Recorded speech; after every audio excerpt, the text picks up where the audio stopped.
Good evening, everyone. Myself, Garima Bhatia. I have been associated with Translumina. So I would really like to thank you all for joining the session named DEBTalks. Basically, it is like everyone would agree with me. DCB has been an emerging technology. So expertise like you would really, has their own experiences on DCBs in various indications. So just we would be having a small discussion on the same. And before starting ahead with that, I would just like to share what Translumina is all about. So we are committed with basically to explore limitless possibilities, wherein we have a company with coronary interventions and incorporated in the year 2000, a presence in more than 50 countries now, and a great place to work with. Talking about our manufacturing facilities, so we do have our 5 global facilities, and R&D excellence is situated at German Heart Center, and we do have our 8 strategic partnerships, whereas 10 years of clinical data of safety and efficacy is there, and CE certified products with over 1 million implants we have surpassed it. So our manufacturing facilities are based at basically Dehradun and Germany. Now, this is one of our Asia's largest laser cutting facilities situated at Dehradun. So, like I mentioned, our world's first company to create 2 test technologies with 10 years of safety and efficacy data on 2 stent platforms, that is Yukon Choice and Vivo SR. And recently, we have acquired Blue Medical Devices based at Netherlands. So, the acquisition actually has given us access to a patented, innovated, and the next generation drug-coated balloon technology, which we call as Protege. So, Protege is a paclitaxel coronary balloon dilatation catheter, which has its global presence in more than 35 countries by now, and its R&D and manufacturing facility lies at Netherlands itself. So, Protege is EU certified with a patented drug application process, which is basically the drug application process which has minimal drug loss during transition, and wing seal technology, which has corrugation over the surface of the balloon, which makes the balloon basically low profile for better trackability, crossability, and better flexibility. With the same balloon, 3 times of inflation is possible within the same vessel. So Protege is basically there with us as semi-compliant and non-compliant version as of now. So today we have got a wonderful golden opportunity, I would say, to have our expertise with us for the drug-coated balloon in the era of modern PCI that we say at DEBTalks.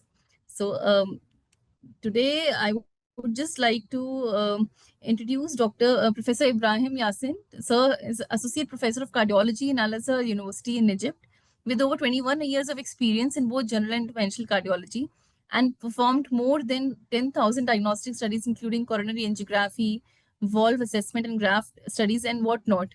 So, sir is here today with us. And I would just like to thank Dr. Vishal Poptani, sir, interventional cardiology from Synergy Hospital, Rajkot. So thank you so much, Vishal, sir, that you have accepted our request to lead the session today with your expertise. So over to you, sir. Yeah, thank you very much for this. I mean, all of us are quite aware of what DCBs are and how they evolved over a period of time, right? From early 2000, they had been an investigational tool, and for last 5 years, they have been used on and off.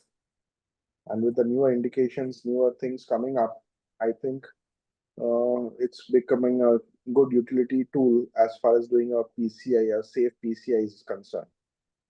So, to taking it forward, I think we should we start with the case presentations? Yes, sir. Yes, sir. Shall I introduce the first speaker, sir? Yeah, please do that.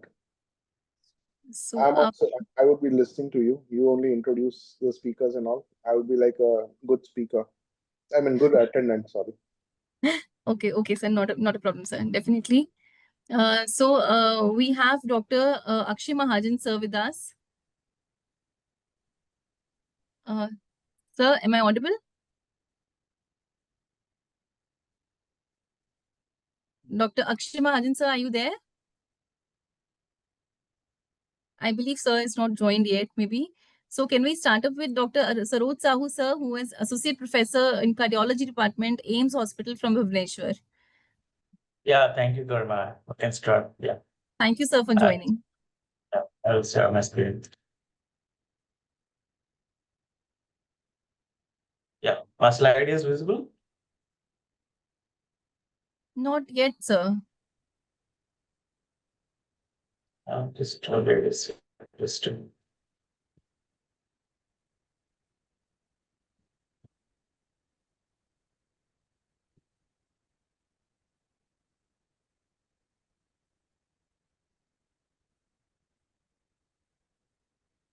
yeah.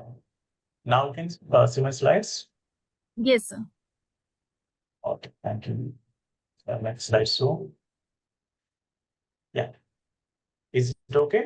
My voice and slides are all are visible. Yes, absolutely, sir. Absolutely. Yeah, yeah, yeah. Thank you, Transformina, for inviting me as a to speak on this platform about coated balloons. So I think we'll discuss very briefly about the chocolate balloons, how I will use my practices. As my experience in the last 3.5 years, I used to do more than 100 DCBs in complex coronary and diffuse lesions and calcified lesions, and also in ISR, particularly let me ISR bifurcations.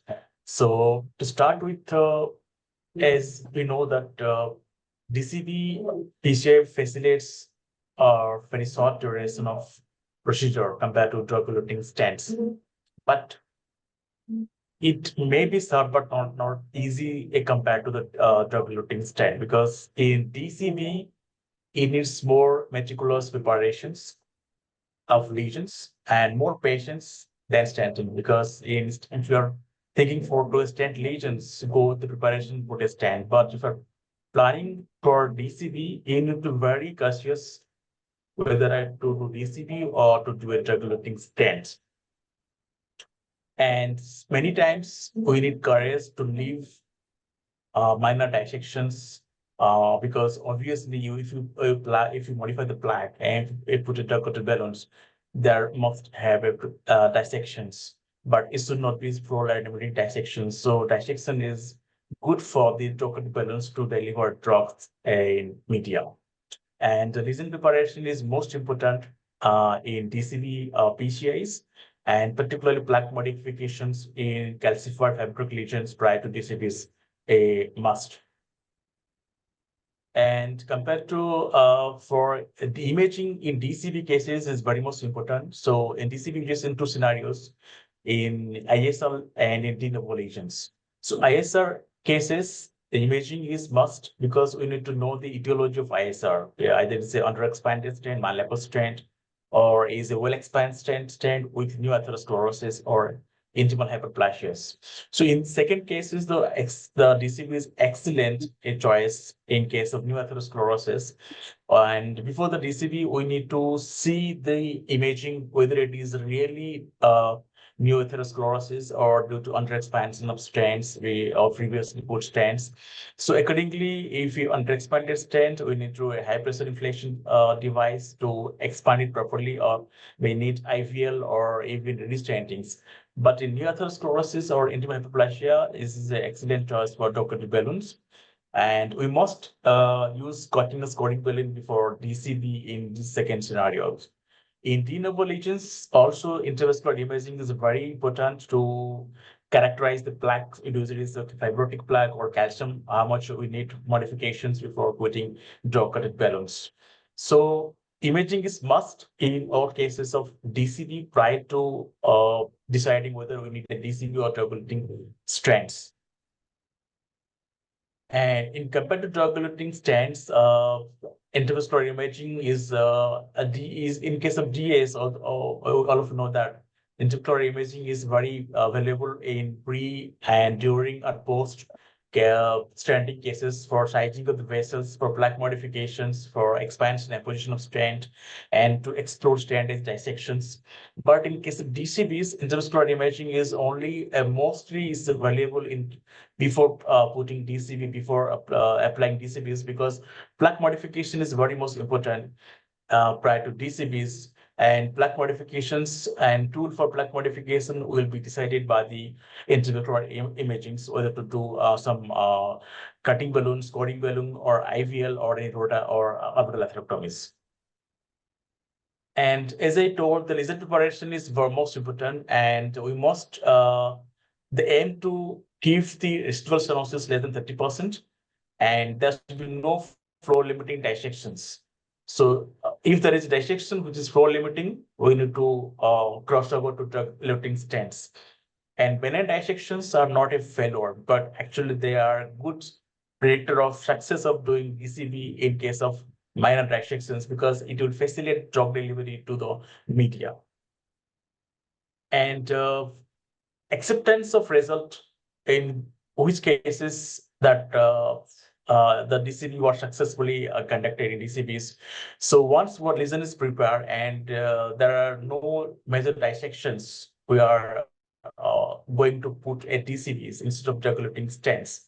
It should be less than 30% stenosis, and there is no flow limiting dissections, and it should have a Dimitri flow and no major complications, and no need of bailout stenting those in cases of if patients having chest pain or some ST elevations or slow flow or major dissections. So if this criteria are met, DCB therapy is best, and if not for the indication of drug-eluting stents. This is the algorithms to lesion preparations before DCBs.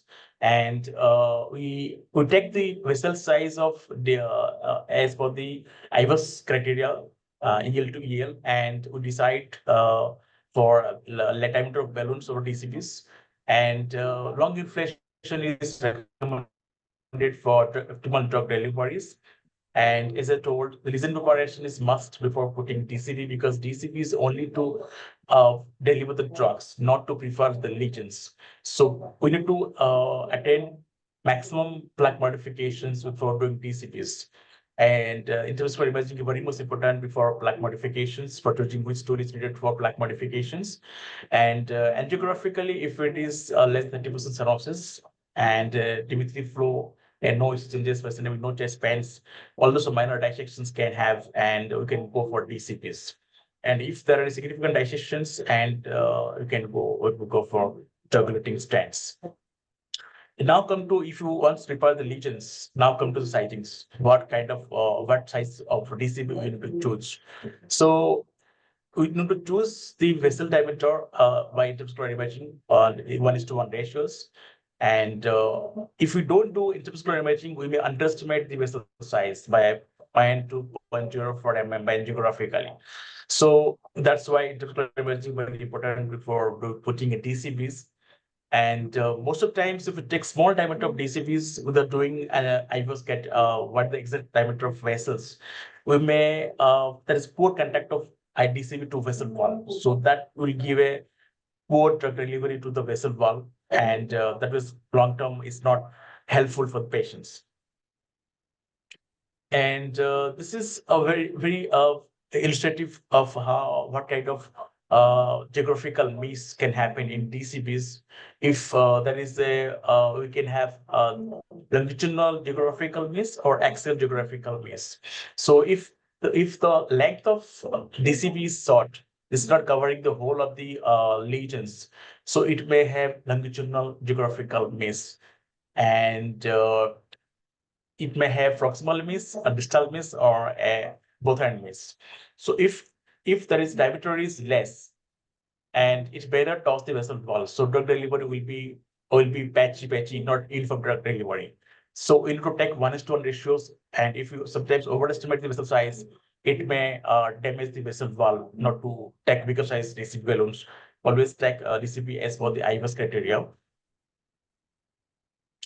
And now coming to how much time we need to inflate the DCBs, and most of the time recommendations have we need to minimum 30 seconds, so it may go for 60 seconds the patient tolerates. And but few patients who are very low ejection fraction, diffuse disease, when they may not tolerate 60 seconds.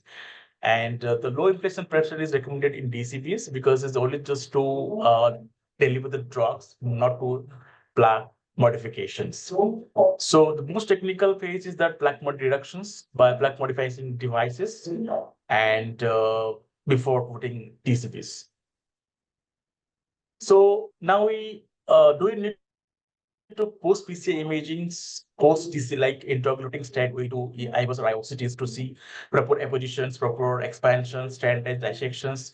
But in DCB, we might do interstory imaging or OCTs, but angiographically, if the result is good and there is no dissections and no flow limiting dissections and lesion was less than 2% stenosis percentage, hemodynamic stable, no issue changes, so we may leave without doing intravascular imagings.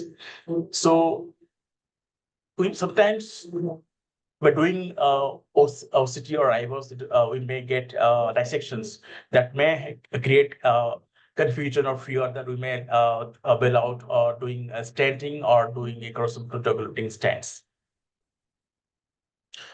Now coming to evidence, there are major evidence. Many trials have come up with DCBs. There are to the 19 this PECCAT to ISR trials, ISR DZ trials, and recently that one meta-analysis has come that DEBTalks meta-analysis, which is 10 RCTs of 1,893 patients of 3-year follow-ups. With drug-eluting stent, there is a TLR is 12%, with DCB 16%, and there is no mortality difference. So the DCT, the drug-eluting stents, reduces the repeat PCI, but the DCB avoids more metal layers. It may open up for future CABG or future interventions. Now, for small vessel disease, there are many evidences, equivalent to trial, basket small to trial, and the DCB guidelines endorse small vessel disease, particularly de novo lesions. And if you do long diffuse small vessel disease but doing DCBs, we will definitely, the patient may feature require CABG. So by putting a long stent, by keeping long decades of metals in vessels, it's better to do DCB so that patient may require CABG in future. And for large vessels, also data is not very obvious. There are many data emerging. There are a few trials which also show that large vessel DCB also a very of good result as compared to drug-eluting stents in preventing multiple metal layers or in ISR, particularly ISR cases. Now, with DCBs, the long-term symptom follow-ups that in DCB, the drug-eluting balloons, there is the immediate gain is not prominent as compared to drug-eluting stents. But in long run, we'll have more lumen gain in case of DCB compared to drug-eluting stents. Drug-eluting stents, the long late lumen loss is more compared to drug-coated balloons. So this, because of one put a metal layer, or for one of the strands, there will be a chance of ISR, stent thrombosis. So we get immediate result in drug-eluting stent that the expansion is good, ML is good, but in long run there is a risk of ISR. The loss is very prominent. However, in DCB, the long late lumen loss is very low, and there is positive remodelings. They'll get a better lumen in case of DCB in follow angiographically. In bifurcations, many trials have come out, but one important trial I want to highlight, the DCB BEEF trial, the first largest RCT sidebus DCBs was the NCP balloon bifurcations. So 1 year MACE is 7.2% compared to 12%, 5% in case of bifurcation statins. So in DCB, the MACE is low compared to upfront two-string strategies. Now is a diagrammatic representation of different strategies doing in DCB bifurcation lesions in sidebranch DCB versus main vessel DCBs. So what not to do with DCBs? So we should be flexible. So don't be rigid. The initial plan may change. You may plan for DCB, you may land up in drug-eluting stent because of dissections or fluid dissection specific chest pains. So be flexible and responsive to the patient's hemodynamics, angiographic findings, and clinical scenarios. And always don't mishandle the balloon. So try to avoid touching the balloon multiple times to keep the drug loss before it reaching the target vessels. And don't use it as dilatation tool. As I told, it's not a tool for plaque modifications. It's a only tool for drug delivery to the vessel wall. So DCBs should not be used as a plaque modifications. And if if there is dissections, we need to keep strand as small length possible, not to keep long strand. So don't overstrand. If without stranding is needed, keep it minimal length of strands, only that part of dissection part. So to take home, DCB is not about making PCI quicker or easier. It's a different mindsets, like strand less strategies. So imaging is must before preparing the lesions, like modifications. And ISR DCB is proven, and small vessel also is very important in DCB role in particular diffuse small vessel disease. And recently, the hybrid risk patients, so we, in my experience, we did few cases of DCBs in elderly patients who are having malignancies because we don't want to give diabetes. So in that case, we used to do NC balloon dilatations followed by DCBs, then research patients on single antibiotic therapies. So also, and we need to keep vessel stent or metal free so that he may or she may record CBC, which is good for surgeon for landing for the growing graftings. Thank you. And I want to highlight one case which I did in 6 months back. The 170-year of age. My slide is visible. Yes, sir. My angiographical slide, you can see. No, not that slide, sir. We can see only the take-home slide. Just yeah. I want to. Yeah. I just want. I need 2 minutes for to show one case. Just 2 minutes. Yeah.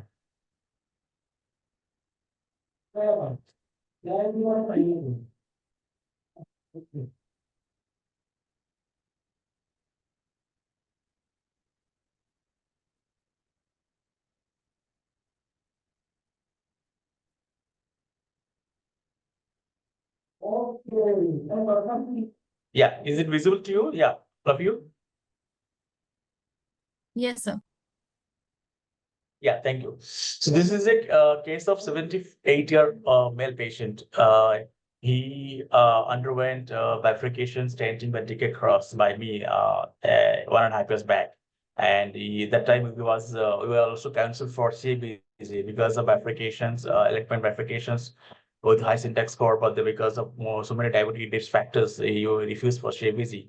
And we did decay cross stenting, Lettman bifurcation, and now he came with after 8 months, he came with chest pain out the antenna class 3. And we did angiography. You can see the ostial L6 is critical stenost, also distal Lettman and ostial LADs. So we did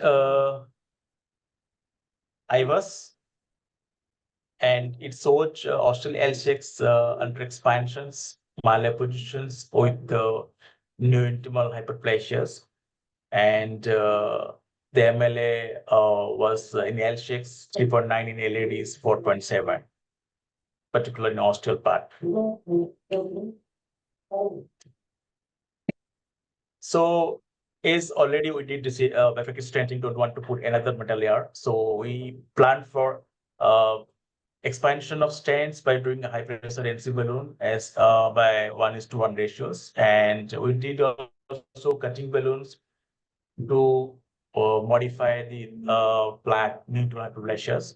And we did NC balloon inflections, LED L6, and we did deep depth kissing. So we took Proteus paclitaxel, that's LED 3.5 into 30 and L6 3 into 15s. So we did depth kissing balloons in Lettman to LED, Lettman to L6.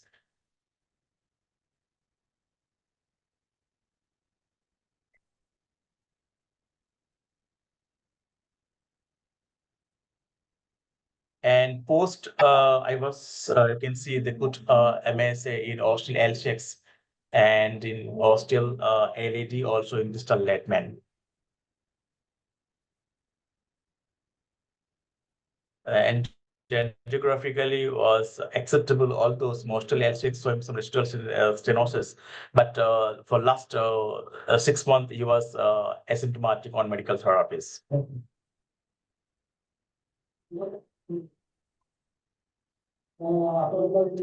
Yeah, thank you.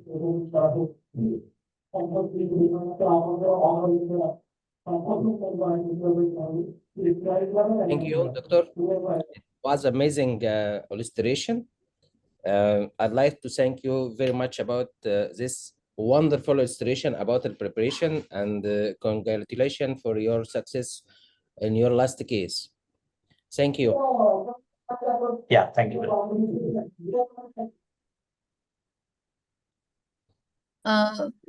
Dr. Ibrahim sir, can we please have your presentation over here? Okay.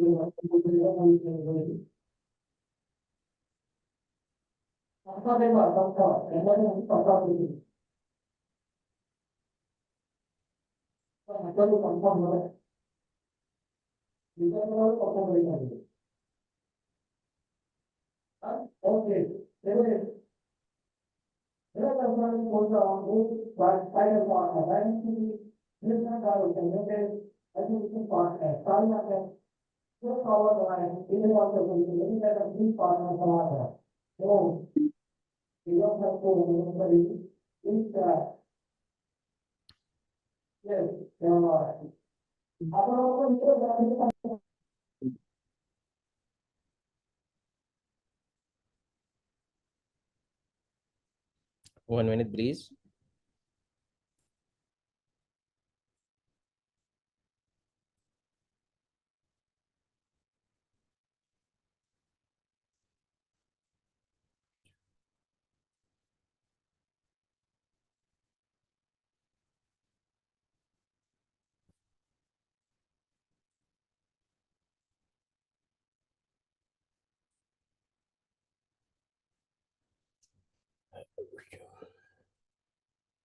Work or not? Sir, not yet. We can't see your slide, sir.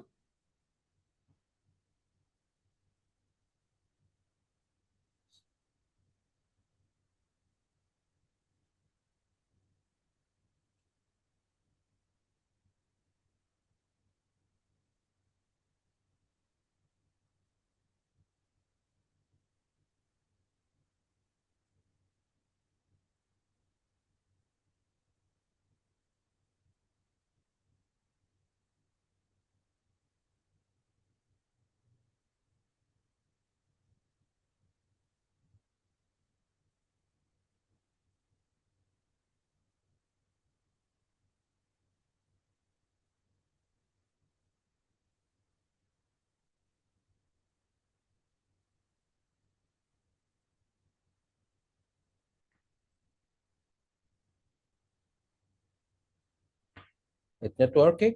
Can other one share his screen until I finish it?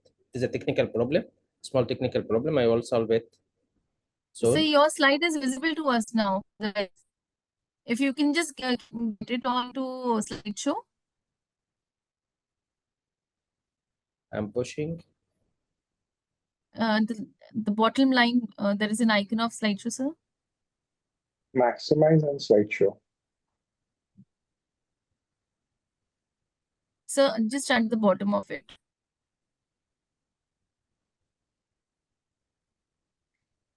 Just where you can, minimize the screen. There is an icon on the left side, a small icon, wherein you can click on that for the slideshow.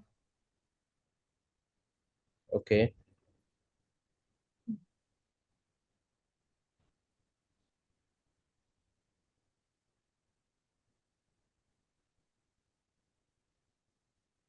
Or else, sir, what we can do is you can share your presentation with me in the chat box, or I can actually present on behalf of you, if that's okay. In the meantime, sir, the next faculty can present if you permit. The first faculty, is it on board right now? Yes, sir. You can just ask him to present this. Sure, sure, sir.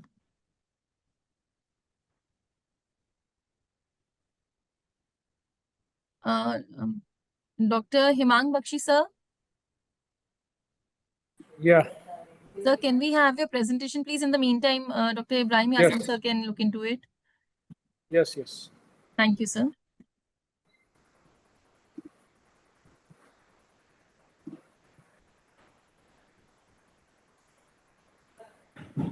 Is it working?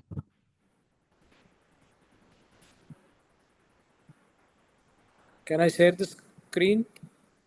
Sir, Dr. Ibrahim, sir, Dr. Himang Bakshi, sir, can present his slides. In the meantime, the technical issue gets Okay. resolved. Okay. Yeah. Thank you, sir.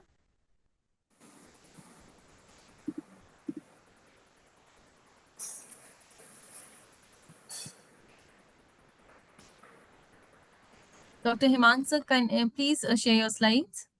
Yeah, but yeah. Now, Right. now it would be. Yeah.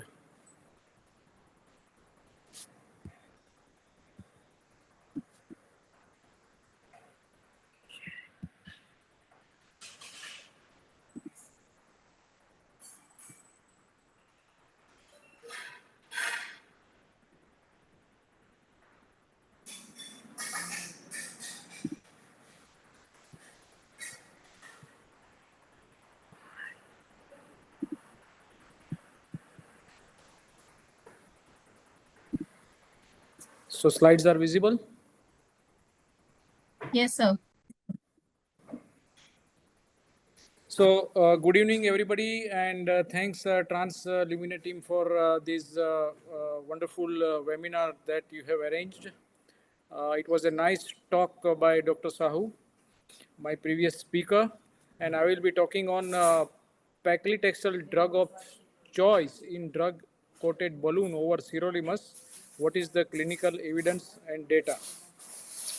And we all know that DCBs have revolutionized cardiovascular interventions by providing an alternative to traditional stenting, adopting to the leave behind nothing approach. But selecting the right drug for coating this balloon is critical for maximizing the clinical outcomes.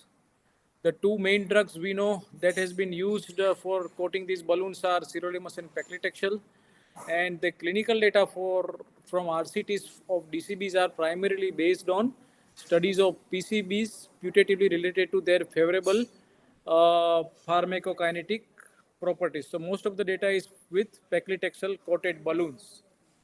Now, as far as the biomolecular considerations are concerned, you can see that paclitaxel is irreversible binding and is lipophilic, while sirolimus is reversible binding and is hydrophilic. Both of them are cytostatic action, having cytostatic action. Paclitaxel and sirolimus both have strong anti-proliferative action, but as far as the anti-inflammatory action is concerned, paclitaxel is moderate anti-inflammatory action, while sirolimus is mild anti-inflammatory action. There is moderate positive remodeling, that is with paclitaxel, while with sirolimus there is less positive remodeling. In paclitaxel, you have got prolonged tissue retention and long-term stability in crystalline form, whereas sirolimus has got shorter tissue half-life and unstable outside of protective media. Now, for local drug delivery, in vitro studies shows that exposure of smooth muscle cells or endothelial cells to paclitaxel leads to more pronounced dose-dependent growth inhibition compared to sirolimus. And these are the multiple clinical studies supporting paclitaxel, which has some of them has been discussed by Dr. Sahu.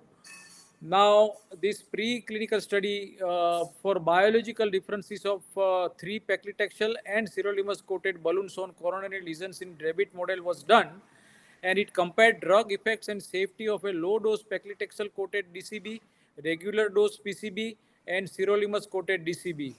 And the medial smooth muscle cell loss score was significantly higher with paclitaxel-coated balloons than with sirolimus-coated balloon magic touch. PCBs also showed significant lesser muscle artery ratio than the sirolimus coated balloon, indicating high risk of embolization with sirolimus coated balloon than paclitaxel coated balloon. And the logistic regression analysis was done with PCB, that is paclitaxel coated balloon, that was Pearl registry, and then this Eastbourne was with registry was with sirolimus DCB. Primary endpoint was MACE at 1 year, and these studies showed that there was no differences observed at 1 year follow-up in terms of a composite clinical endpoint either in de novo or ISR lesions. But there are certain limitations we have to consider, because it is not a randomized comparison. Significant variations among the two studies only partially corrected by the logistic regression model and multivariate adjustment. And in Pearl study, the impact of lower pre-dilatation rates, which Dr. Sahu discussed, that is must in DCB PCI, can't be estimated. Now, the angiography and angiography derived functional assessment after DCB angioplasty for de novo coronary artery disease was done. That is Piccoletto 6 study, and preliminary results showed that PCB and SCB showed similar late functional loss and late lumen loss with a non-significant trend toward better performance of paclitaxel coated balloon. The key points were, compared to sirolimus coated magic touch with paclitaxel coated balloon in de novo small vessel coronary disease, this sirolimus coated balloon failed to demonstrate non-inferiority for angiographic net lumen gain at 6 months compared to PCB. Now, as far as the treatment of coronary de novo lesions by sirolimus or paclitaxel coated balloon is concerned, first in human comparison of a novel sirolimus coated balloon to PCB was done, and similar angiographic outcomes in the treatment of coronary de novo lesions compared with a clinically proven paclitaxel coated balloon was there, and late luminal enlargement was more frequently observed after paclitaxel coated balloon treatment.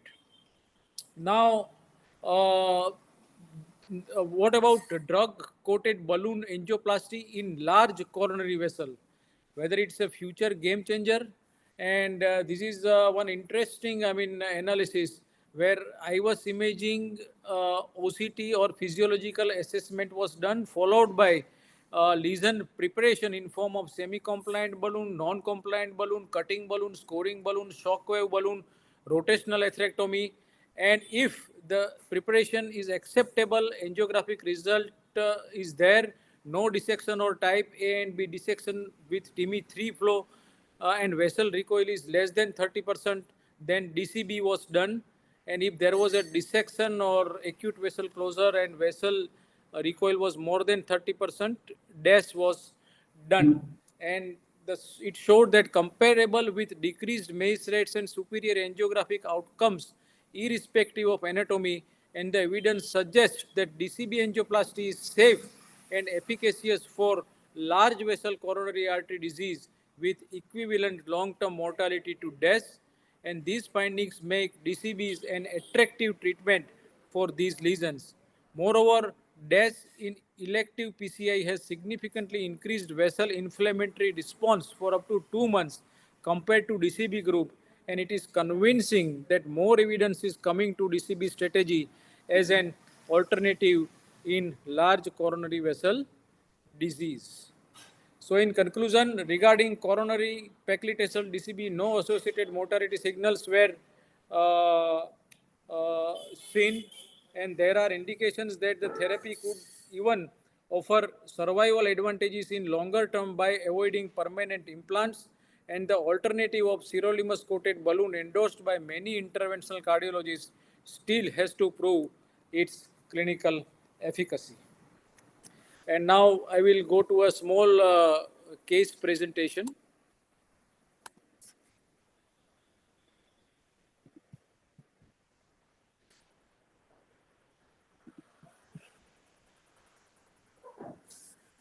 So basically,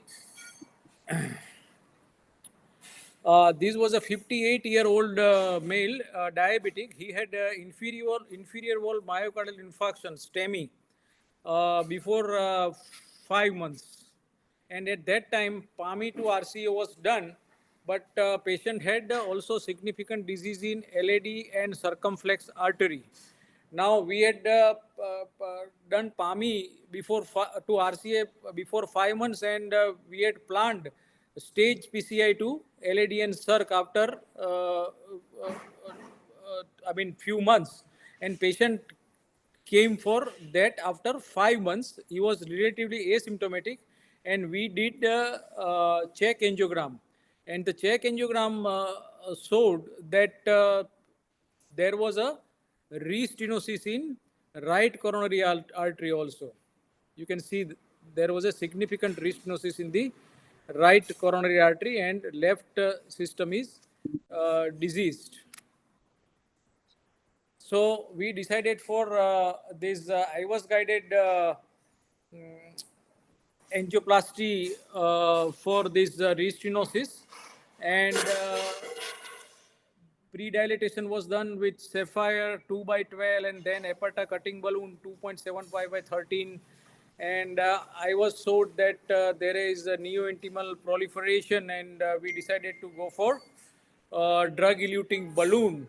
And since the lesion length was higher, we went for this Protege depth 3 by 30, and it can be inflated 3 times in the same vessel. And that was done, and satisfactory result was there. And there was, pressure damping and lesion at ostium RCA also, which was stented with a drug-eluting stent, 3 by 8 Zion CR. And this is the final result. Thank you very much.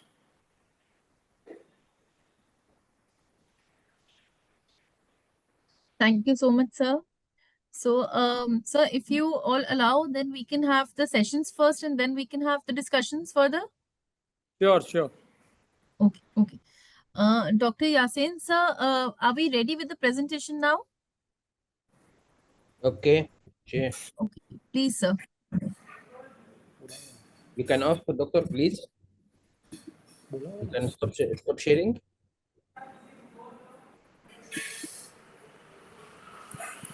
Hemang, sir, please Yeah. unshare the slides. Sure, sure. Thank you, sir.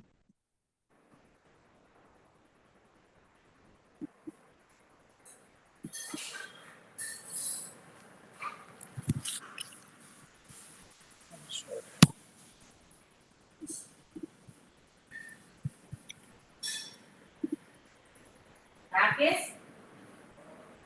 Sorry, Nana.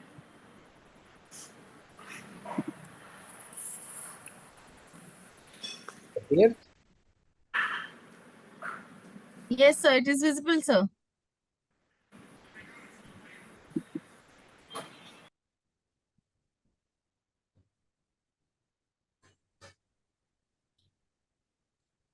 We are talking about drug coating balloon. Many item we can discuss with drug coating balloon as our previous year talking, but I will talk about the mechanism of action. Mechanism of action, a drug balloon, like any balloon, it is just a balloon with antiproliferative drug like paclitaxel or sirolimus. As our professor said, paclitaxel is better than sirolimus and excipient. What is the difference between regular balloon and the Protege balloon?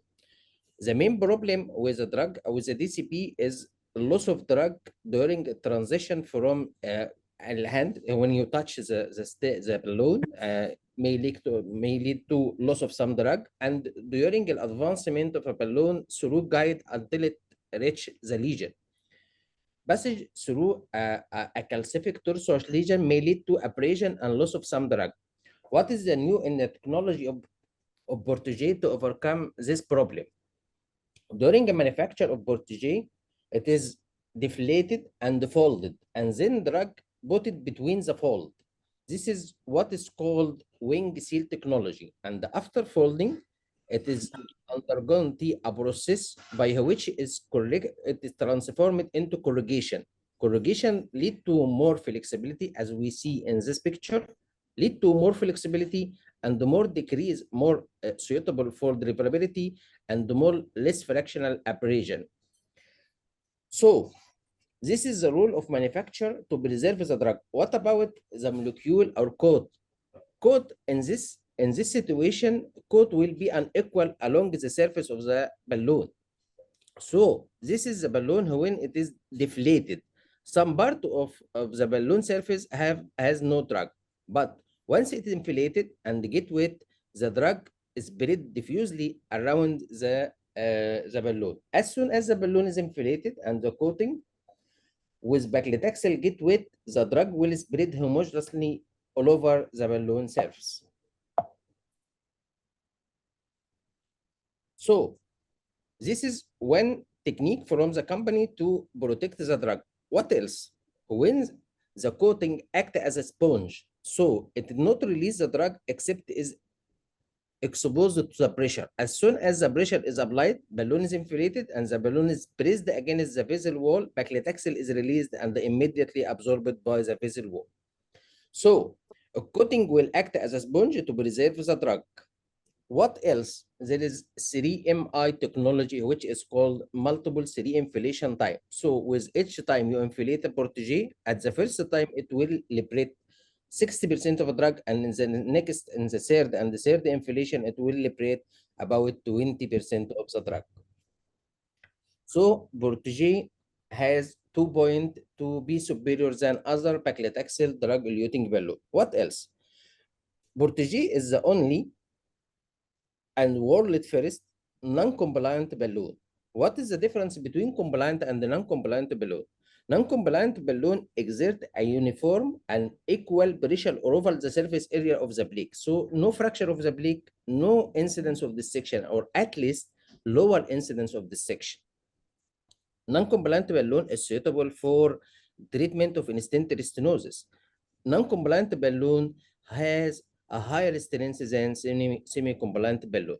So Protege has a unique sealing point. It's a paclitaxel drug-eluting balloon, unique drug application process, wing seal technology, multiple inflation, and the only balloon that has an NC version, clinical evidence in a peer registry. What about peer registry? Peer registry include 5,000 patients of different high-risk category. We compare for MACE and target lesion revascularization. What happened?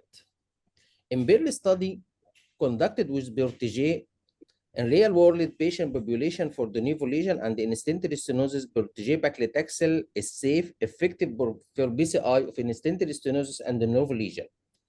Where target lesion revascularization is about 50 in other trial is also here in Protege is also 11.7, and the de novo lesion target lesion revascularization are only around 30%.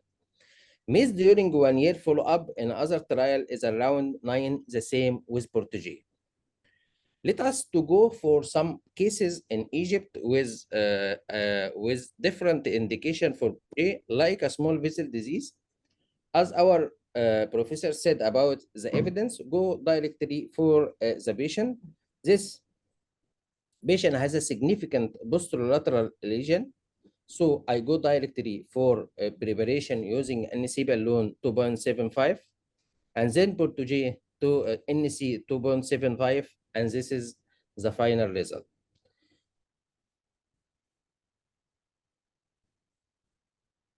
What about in-stent stenosis?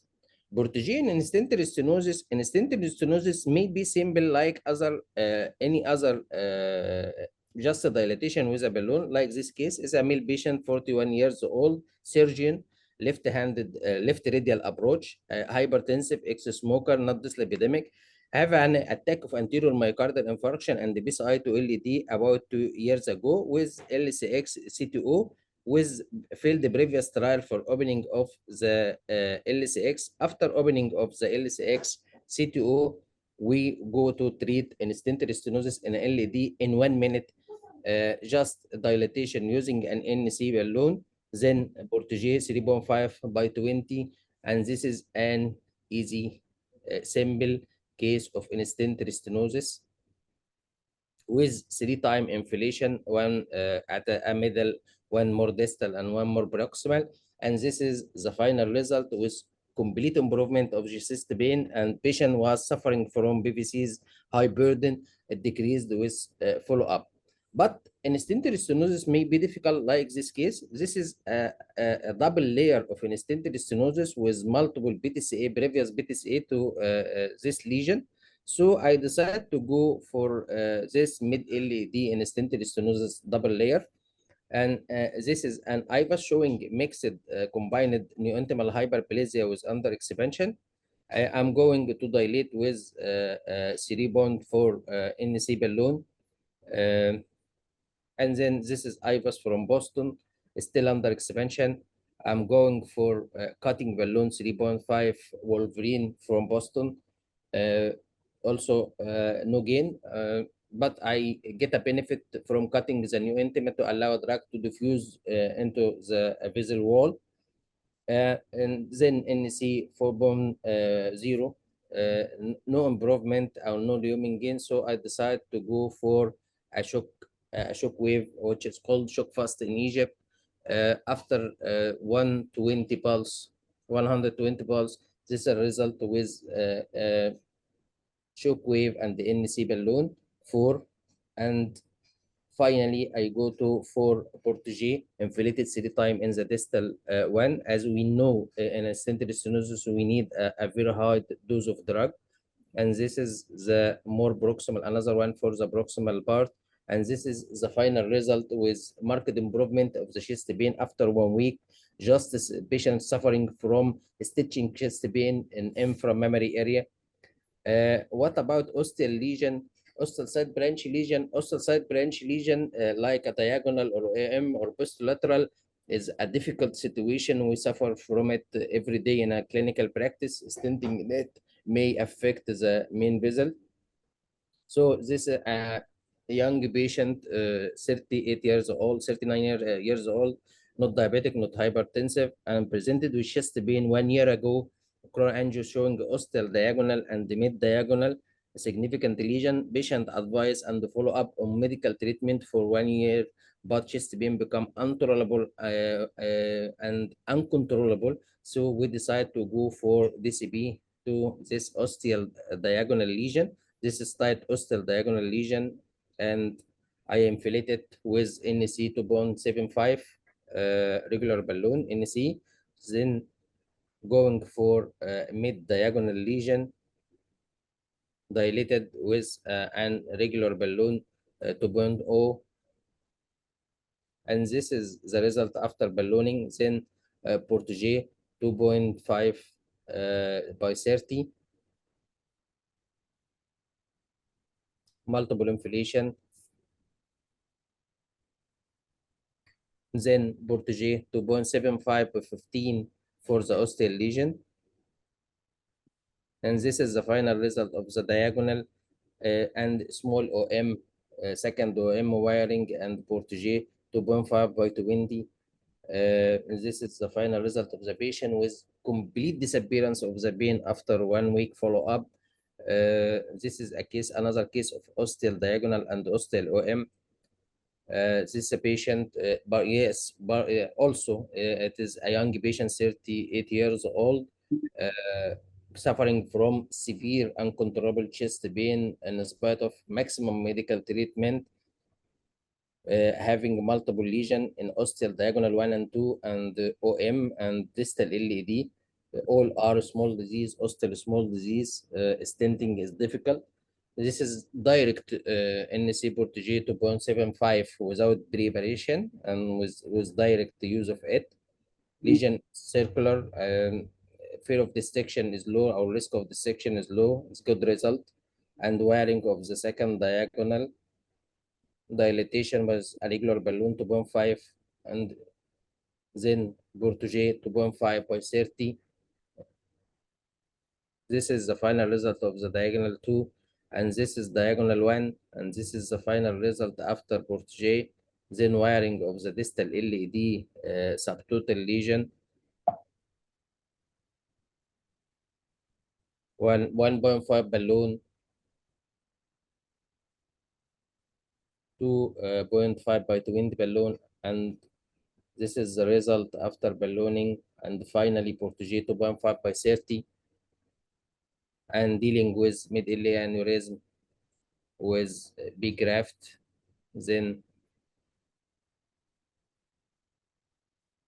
science for burying of the science stent, followed by high pressure balloon 3.5, and this is the final result with no chest pain at all after 3 days only. Ostal diagonal and ostal LCX. This is a multi-basal disease patient with this is after correction of the RCA with long stenting, and now time for dealing with diagonal. Just regular ballooning, then Portage to Banfa by 30. This is the result of the diagonal. Also have a disease in ostal CX and bifurcating OM. This is direct Portage without preparation to 0.75 by 20. As Berle registry said, no mass difference if you use a non-compliant balloon without preparation. And this with marked improvement of this patient with follow-up up to 1 year, it is completely free of chest pain. What about bifurcation and side branch? As evidence said, this is an old man with multivessel disease. This is after correction of the RCA with stenting. Now we are going for left main wiring of both vessel and optimal preparation of RCA of LCX, as this is an old patient, and direct preparation with NC Portage is not recommended. We prepare it by regular balloon. This is the final result of LCX. This is a Portage 3 by 30. And then stenting of the left main LED.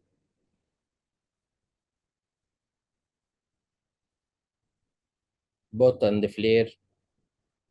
And this is the final result. What about primary BCI and Portage?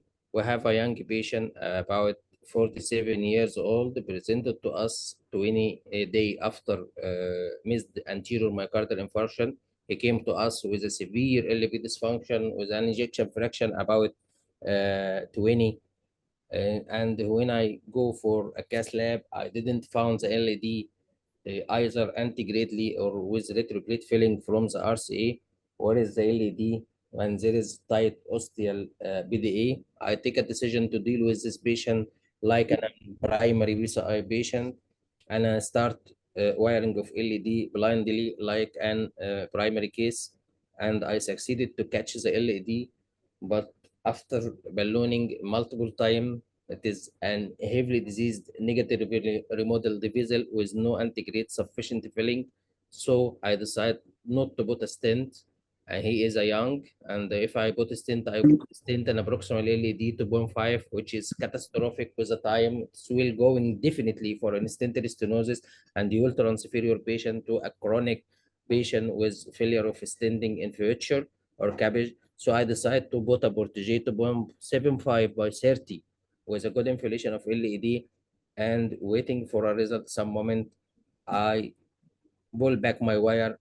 I discovered LED is a small artery, but I will let this patient to take his time to allow his LED to grow and positively remodel in near future. This patient was about 1 month ago, and I plan to re-image it again after 3 months. Then I take a decision to put a stent in RCA for fear of acute occlusion, but after preparation of the lesion, discover no dissection. So as our colleague said, be flexible with your decision. I put a Portage 2.75 by 20, and this is the final result of this patient. Surprisingly, this patient has a marked improvement in functional capacity, chest pain and dyspnea, and ejection fraction improved from 20 up to 40, nearly 40 percent. And thank you.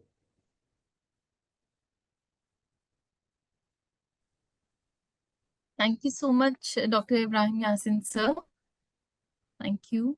Can we have Dr. Akshay Mahajan, sir's presentation, please?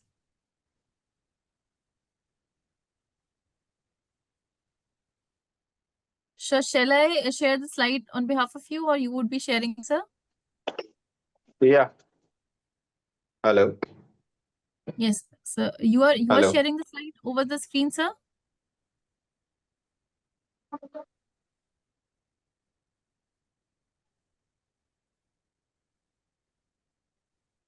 Hello.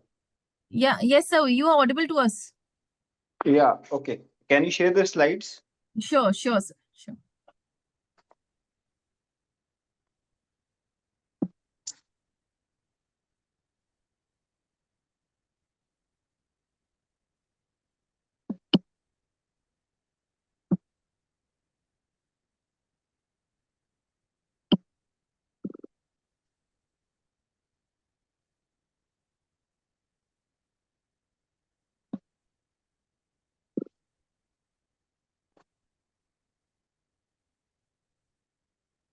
So hope my screen is visible.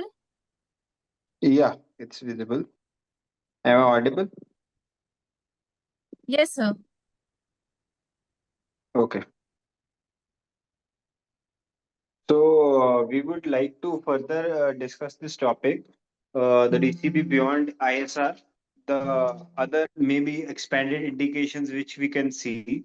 So we will further discuss the various trials and data which we can see in various other indications such as small vessel disease, further fall ISR, then other de novo lesions, then bifurcation lesions, then especially in patient subsets such as diabetes and with diffuse disease. Can you change slide?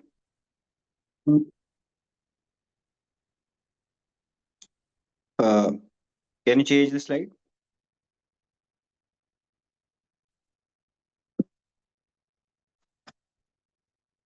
Yeah. So mainly, as we know that drug-coated balloons have been developed to deliver anti-proliferative drugs to the vessel wall without leaving any permanent prosthesis or any durable polymers. So the main purpose of DCBs was to reduce the risk of very late stent failure, treat more lesions with less stent, thereby reducing the metal in the vessel, and reduce the need for long-term dual antiplatelet therapy, especially in high bleeding risk patients, therefore reducing associated bleeding complications. The current practice guidelines recommend ACVs for the management of instant restenosis only, but there is a increasing number of positive data on the treatment of de novo lesions, particularly in the small coronary vessels and other high risk indications. Next slide, please. So, as we can see in this slide, that there have been multiple new uses of DCBs which we can see. This figure nicely captures the wide spectrum of lesion subsets where this DCB has been evaluated and highlights how outcomes compare with DES across each. Starting with the instant restenosis, we always know that this is where the DCB evidence is the strongest, and we consistently see that late lumen loss at 6 months. We see consistently low late lumen loss at 6 months, and multiple trials have been established DCB as the preferred strategy over repeat stenting. Now we have seen a lot of data regarding acute coronary syndromes. Data from various RCTs and registries show that at 9 months to 2 years, the MACE rates and late lumen loss are similar to drug-eluting stents. And importantly, even at 3 years, the rates of cardiac death, MI, target vessel failure are not different or maybe non-inferior between DCB and DES.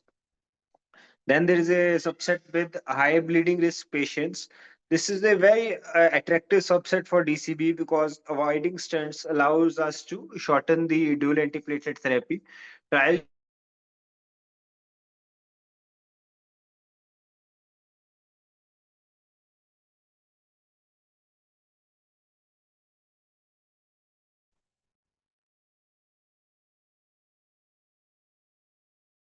restenosis. DCB studies show lower 12-month MACE, TLF and TVF with less late limb loss and lower three-year target vessel revascularization compared to the DES. Coming to the de novo small small vessels, this is also the one of the strongest de novo indication for DCB. At 5 years, we have seen that TLF rates are similar to DES. There is no excess in all cause death or MACE. Then coming to de novo large vessels than that are more than 2.75 mm. Traditionally, they were treated with stents, but some evidence has come up. DCB is also feasible here. Coming to the bifurcation lesions, here mainly the side branch is the focus here. Studies have shown that late lumen loss and MACE when DCB is used, it is compared to it's used compared to POBA. When compared with DES in the main branch, the hybrid approach yields low stenosis and low TLRs. Next slide.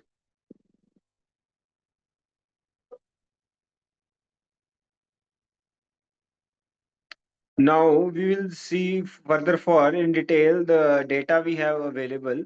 So we all see in the first of all we'll see the data we have available which is the strongest in de novo small coronary vessels. Mainly what has been shown in this Restore SVD trial that paclitaxel DCB was non-inferior to Joterilemus DES in late lumen loss with similar 1 year MACE rates. Others study the Basket Small 2 trial, which had over more than 750 patients, confirmed that DCB is non-inferior to DES for 1 rate MACE, even rates around 7.5%. Thus, there was this Picoletto 2 trial demonstrated that single vessel DCB had less late lumen loss and equivalent outcomes versus DES. Then further for the meta-analysis by the Megali and Chance pooled the data and reinforced that DCBs are equivalent, at least equivalent to DES in small vessels with no safety penalty. Further, I would like to expand that we have seen in the earlier trials also that Picoletto 1 was the first general DCB trial, which showed the failure of DCB against the DES. But this highlighted the importance of better devices and lesion preparation in focus. I think we should never forget the most important thing, that is lesion preparation in such cases. The Bellow trial, which we also had, showed feasibility with late lumen loss than this. And further for the recent Dissolve SVD trial, confirmed non-inferior to DES in Chinese patients. So in this take-home messages, in small vessels, evidence is very robust. Modern DCBs match DES outcome, often with less late lumen loss and no stent thrombosis risk. Next slide. And now we see the data that we have from the large vessels. Mainly Chinese studies conducted in large vessels or in the other Asian countries. Zhu Hu, Zhang Li, all these studies all contributed trials and registries between 21 and 22 showed that DCB outcome are similar to DES even in vessels above 3 mm with no excess restenosis or MACE rates. Expanding further, we have also seen that I think there was a debit trial in high risk bleeding patients, which showed that DCB was superior to BMS with MACE around 1% versus 4 patients. Other also PEPCAD and STEMI trials, elevation trials, these all confirmed almost near inferiority. So we can see that with careful lesion preparation, even in large coronary vessels, DCB only PCI is safe and effective even in large arteries, not just in the small vessels. And I think in the West, it's not much practice, but in the East, I have been to Japan and there are a lot of patients, even in cases of young MI, lot of patients are just treated with the DCB to avoid the metal at such a young age. Next slide. DCB in the uh, bifurcation lesions. Mainly, we can see that in this slide, the Corbelli study et al. Demonstrated that DCB used in side branches reduced late lumen loss compared to plain balloons. A further study by Zhang et al. Also showed that it improved angiographic results with DCB without any added risk. The study by Kita et al. Provided registry confirmations of good potency and low TLR. Further, the study by this Liu et al. Showed reduced MACE with side branch DCB, driven mainly by fewer periprocedural MIs. Furthermore, we also know that the Beyond trial that conducted in 2020 confirmed that DCB angioplasty of side branches yielded a superior angiographic outcomes versus only POBA, that is old balloon angioplasty. More recently, the DCB BIF trial, that is was conducted recently in the 24, around nearly more than 800 patients, showed that a side branch DCB reduced 1 year MACE from 12 years to 7%, almost 7%, halving the target vessel MI, while the TLR remained very low. So I think it's a lot of beneficial in bifurcation, and that I think we would wait for more data to come so that we can use it as confidently as we are using the stents. Next slide. So basically, we have discussed all the newer indications in all the slides we can see. So what we will conclude is that mainly DCBs have the potential to address the limitations of deaths in various clinical settings, especially diffuse diseases, high bleeding risk patients, small vessel diseases, and even which may be extended to large vessel de novo lesions. So we can see that all these lesions which were other not included, more and more data is coming. So we will see, I think, in the future, more class 1 indications for DCB may be coming. So so we always need more data and more clinical setting, long-term data to verify this expanding use of the DCBs in our especially DES era. Thank you.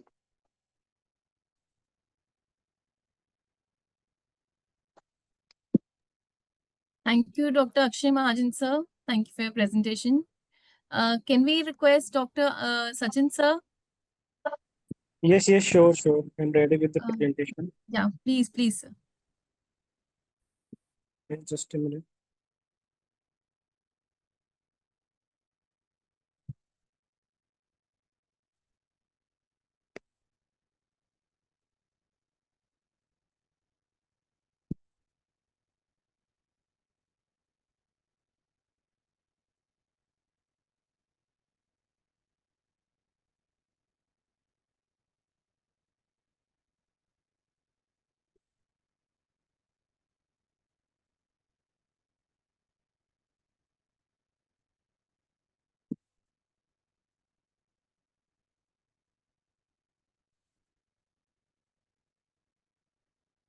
Is the presentation visible?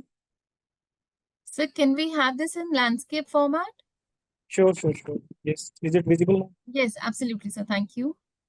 Okay. So I'm Dr. Sachin Bansal, consultant cardiology at Gratian Hospital, Mohali, Punjab, and I'll be discussing role of DCB in side branches and small vessels.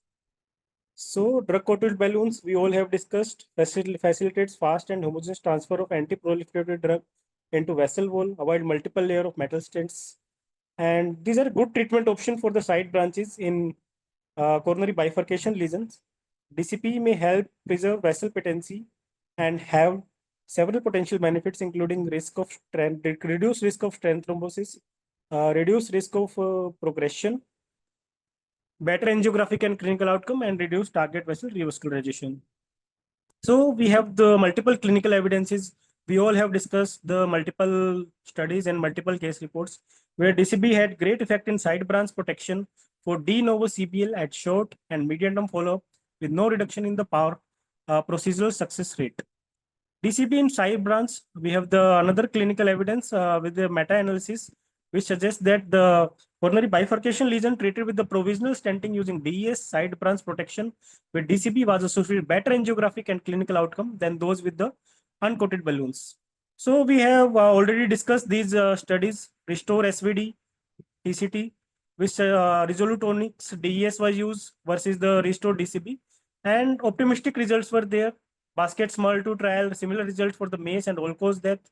Picoletto 2 trial, DCB versus Evolumus eluting stent at 1 year, similar MACE rate. Megali M et al. Trial with lower loss of late lumen in DCB, lower risk of MI, similar risk of MACE, death, TLR, and TBR. And another Sands et al. Report suggestive that the similar risk of TBR and TLR and all-cause death with a significantly lower risk of stent thrombosis. So DCB in SVD, Restore SVD trial was there, where there was no significant differences among the target lesion failure, all-cause death, cardiac death, myocardial infarction, target vessel myocardial infarction, any revascularization, ischemia-driven revascularization. So DCB was almost superior or non-inferior to the drug-eluting stent. And Picoletto 2 trial also signifies the same, although it was target lesion revascularization, vessel thrombosis. It was higher in DS, but it was non-significant. So DCP in this trial was also superior or non-inferior to the in DES in Picoletto 2 trial. And with the outcome with the drug-coated balloon for treating side branch, DCB is found to be superior as compared to the drug-eluting stent. I'll be discussing two cases. First, the distal LED case with the diffuse small vessel diameter. I'm sharing with you the case. Just a minute. So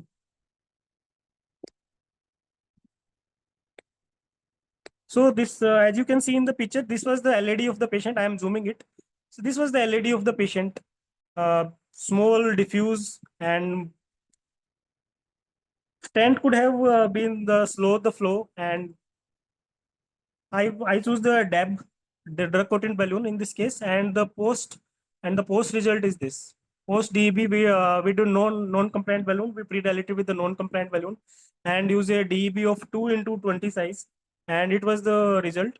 Excellent result we had, and no significant dissection, nothing. And I'll show you the video also for this. So this was the angiography of the patient. LED angiogram before the DEB, and we did a wiring, and it was pre-dilated with the NC balloon, and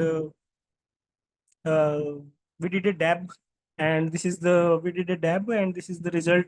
2 into 15 size, 12 ATM pressure, 3 inflations were done, and lesion was almost treated. So small vessel diffuse disease, just pre-dilated with the non-compliant balloon, and DEB was done. We got an excellent result. Second case, I would like to show the bifurcation lesion I did. So this is, if you can see, I'm zooming it. This is the bifurcation lesion. We mostly seen this ostial LCX or ostial OM lesion, and we don't want to do generally the double metal layer, or we don't want to do the bifurcation stenting for these almost distal lesions and small vessel lesions. So we use DEB, and I'll show you the result after the DEB. This is the result after the DEB. I pre-dilated with the NC balloon, and this is the result after DEB. So it was excellent result in the bifurcation also, and both the cases were done last month, and both the cases were perfectly fine. This is the video of the case I have taken, and both the lesions were wired pre-dilated with the NC balloon, and both the lesions were pre-dilated differently, separately, and we did a DEB size 2.5 into 20 protese in the both the vessels, and we got excellent result. Thank you for the wonderful opportunity you have given me to present the case and present the. Thank you, Garima. Thank you so much, sir, for your precious time. Okay, thank you. Over to you, Dr. Vishal Bhutani, sir.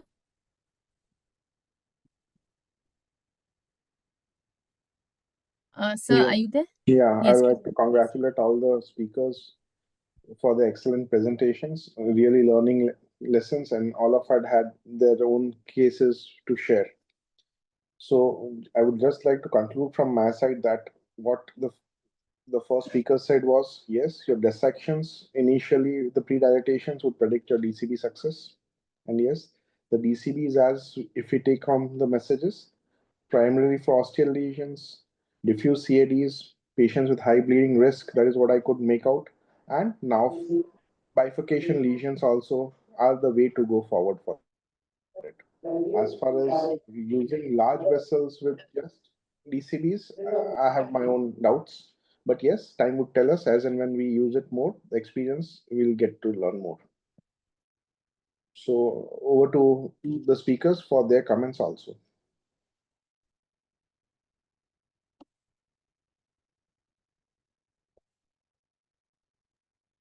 Dr. Hemang sir, Dr. Sahu sir,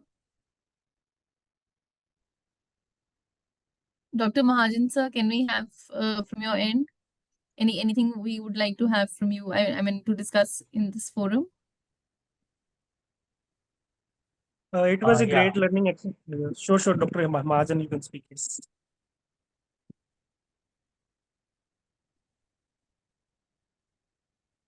Yeah. Please go ahead, Dr. Sachin.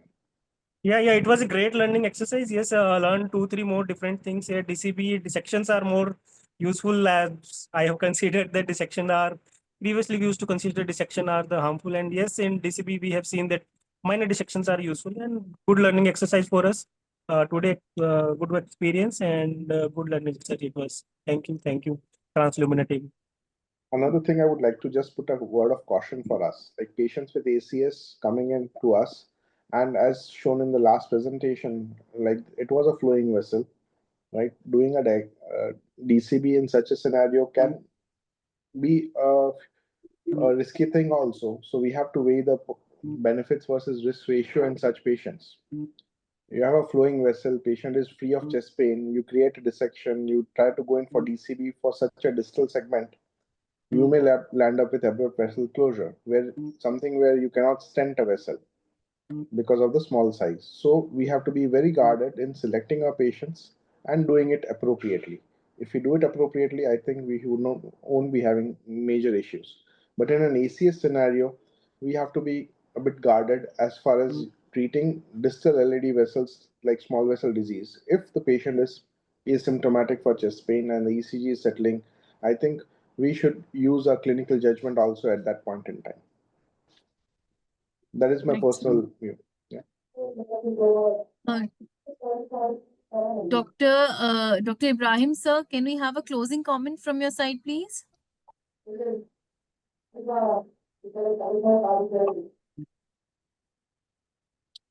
It was a pleasure for me to be with you today with other colleagues from India.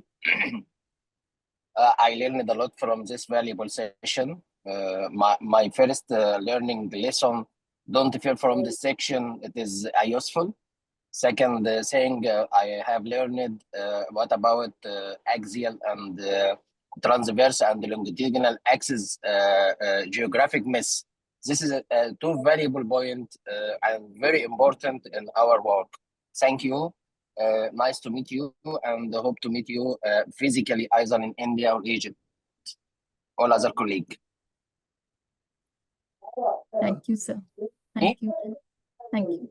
So, thank you. I would like to thank all my, faculty members for taking their time out for this, enriching the session with their own expertise and thoughts on DCB. So, thank you everyone for joining the session and have a great evening ahead. Thank you. Thank you. Thank you. Okay. Thank you. Thank you. Thank you, sir. Goodbye. Bye-bye, sir.